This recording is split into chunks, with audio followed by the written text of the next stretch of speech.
Yoga is an incredibly powerful practice. In the West, it's typically used to just stretch, strengthen, and calm the body, to release tension in the body and hopefully the mind. And also, hopefully, it's being used to practice stillness and presence. Even though we often consider yoga to be a workout, its roots are really grounded in the practice being more of a work in, a connection to that place within you, that magical place within you. Yoga itself actually comes from Hinduism, and the word yoga itself stems from the word yog in Sanskrit, which means union. And when we can remember this, we begin to understand that the true practice of yoga is union with the divine. Yeah. So I want to share with you today a deeper approach to yoga, more of its roots and the depth that is available in this sacred practice. In the Bhagavad Gita, there are 4 main types of yoga. The first one is knowledge yoga, Nyaya. And then there is also action yoga, which is karmic yoga or karma yoga. And then there is devotional yoga, which is bhakti yoga. And meditation, which is dhyana. And then yoga itself actually has 8 limbs. It is the 8 limbs of yoga. Even though in the West, we typically limit the practice to the 3rd limb and the 6th limb, which is asana, the physical posture, the practice of yoga, and dhyana, which is the meditation that is yoga. But there are 8 full limbs, so worth understanding and practicing, but I'm not going to dive into those. They're a whole thing of their own. But yoga today is largely misunderstood, and it's practiced as asana, as a posture. And asana alone has shown so many health benefits, relieving back pain, arthritis, boosting our immune system, lowering anxiety and stress. And they're starting to believe and prove that the asana practice can actually reduce ADHD in children and even concentration and grades, which is why I've always used asana with students I've worked with when I was a school teacher. And while practicing asana for improved health is amazing and absolutely acceptable, I just want you to understand that it's not the true purpose of yoga. Perhaps the most influential yoga guru of our time, BKS Iyengar, he was very clear about the intended purpose of asana. He said something along the lines of this: asanas are not meant for physical fitness, but for conjuring the elements and energies. It's used as a way to balance the energies in the body, to control the 5 elements, to balance the various aspects of the mind without mixing it all together, along with learning how to perceive the difference between the gunas, which are our thought forms, and to experience that there is something behind them operating in the world of man. That is what the asanas are for.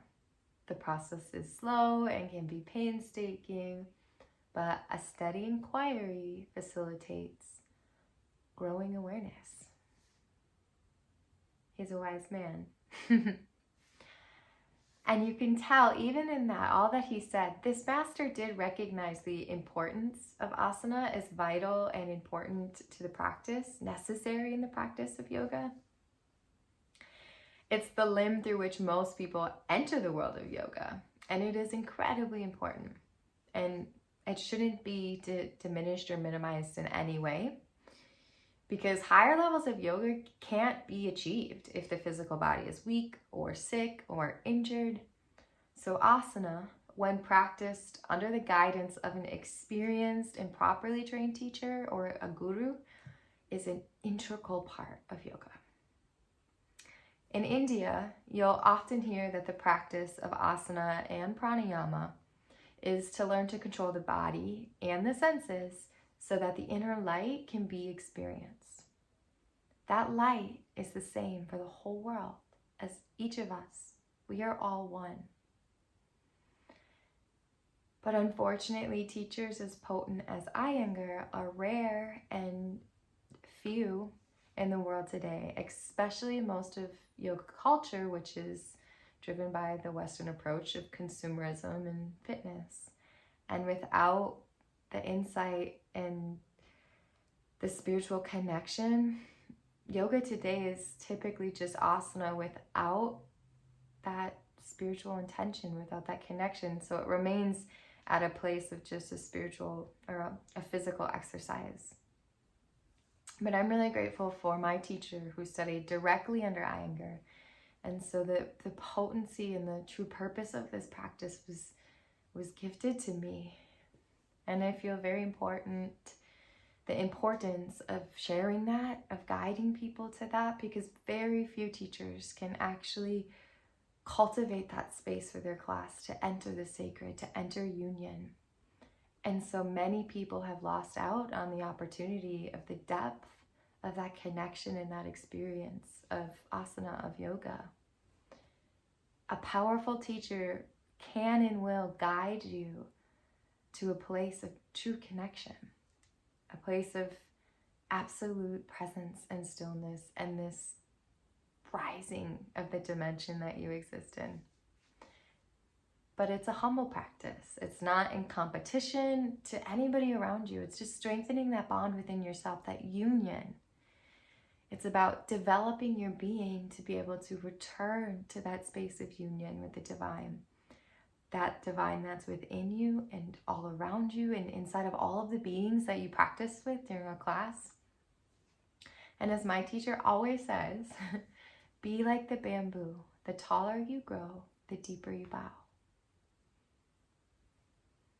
I truly hope that one day you can experience the true gift of yoga and the depth that is available in asana practice.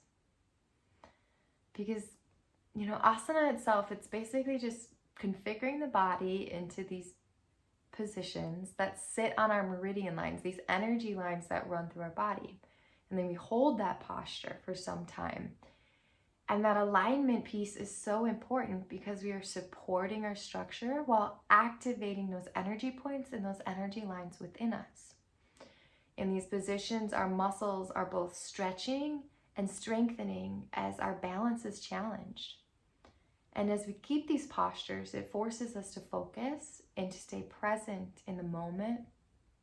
And while the body is engaged, our mind is tasked solely with finding and concentrating on that stillness within each pose through the breath. This level of concentration during movement is exactly what a powerful practice is in yoga, which is why in the limbs of yoga, the asana is always practiced before anything like meditation, so we can still and calm the body and the mind. And it's important to realize that these are practices that the more we do them on our mats, the easier it becomes off of our mats. So in the moment when the mind is telling you that is enough, it's time to leave, it's time to pull out of this, we can't do this, we're not strong enough, we can stay with our breath. We can hold a little longer, we can breathe through it. We can stand taller, we can stand stronger, we can root into the earth, and we can simply breathe and be, no matter what is happening. We can just be in that one moment, that one breath together. And as you're practicing asana, if the mind becomes too active, just return to the breath. One breath at a time, one moment at a time. That's all there is. And if you can stay with your breath, the mind can't wander because it is fully present in the moment in that one single breath.